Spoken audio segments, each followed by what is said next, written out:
Back to the Best Coaster of the Year weekly series. Last week, you guys voted for the best coaster of 1978, Loch Ness Monster. It beat out some pretty cool rides like Mindbender, which actually surprised me. I thought Mindbender was going to win. I think Mindbender is probably better than this still.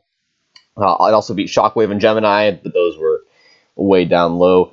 Didn't get a lot of votes. But Mindbender, I feel like, is probably better than this. This is the first time you could say I disagree, but I mean, it isn't really a huge deal.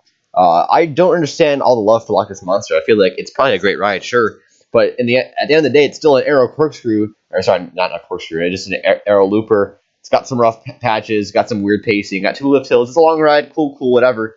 I mean, yeah, the 2 loops are cool, but really, there's not a whole lot to it. And I think Mindbender does a lot more in the way of airtime and intensity. But at the same time, Loch Ness Monster is a very monumental, whatever type ride, and it's a classic, and yeah, whatever. But Mindbender is too, and it's a Schwarzkopf, and Schwarzkopf is better. But whatever, man. You vote for what you want to vote for. Just say my opinion. I like to hear my crowd's opinions, so that's cool. Moving on, we got the best coaster of 1979 that you guys are going to be voting for. One of these 4 coasters, we've got Rolling Thunder at Six Flags Great Adventure, the Out and Back Racing Woody by William Cobb. We've got the Looping Star clones. There are 3 of them. You're going to vote for any of these 3 that opened in 1979. Thunderloop at Slaharin, Looping Star at Bobbejaanland, and Looping Star at that park I'm not going to pronounce. There's also Beast at Kings Island opened this year, the terrain wooden coaster out there. And Wild Mouse at PNE Playland, the only coaster by Princeton Machines. It's a wooden Wild Mouse. So you can vote for one of those 4 coasters using the eye on the top right corner of the video.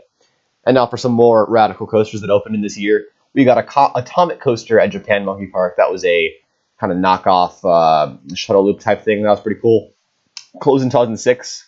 There's also Big Thunder Mountain at Disneyland, which I think is worse than Rolling Thunder, so you will not be able to vote for it. So screw you all. Just kidding. I'm not a fan of Disney. Wasn't really a fan of BTMR.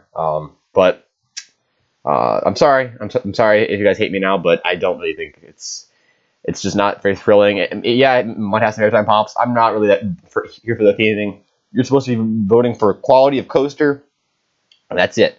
Also, four aero coasters opened in Japan in '79, so that's pretty cool. You got I think Bennyland, Tashi Mayan, Nara Dreamland, and Nagashima Spyland all up in their aero coasters, and pretty sure all of them are still operating today, if I'm not mistaken. Besides Nara, not Nara Dreamland, which is of course, Disneyland knockoff. And there's also the world's first stand-up coaster opened this year, Momonga, standing and loop coaster at Yomiuriland. Same park as Bandit, that awesome Togo. So this is also a Togo. But the entire layout is just that loop, and then a helix, and then the break room. But what's cool is you can switch. You can ride either stand up or sit down. They have a dual loading station where it swaps between each train, which I think is super rad. Pretty crazy for 1979. Also, the iconic Revolution at Blackpool opened this year too. That's kind of cool. Excited for Icon over there. There's also Wildcat and Junior Gemini, which is the only name of Junior Gemini. There's no such thing as Wilderness Run. That's what it's supposedly called today, but I mean, it will always be Junior Gemini to everybody, really. And obviously Wildcat opened this year as well, the old Schwarzkopf Wildcat over there at Cedar Point. So cool stuff. All right, that was the video. Hope you guys enjoyed. See y'all later.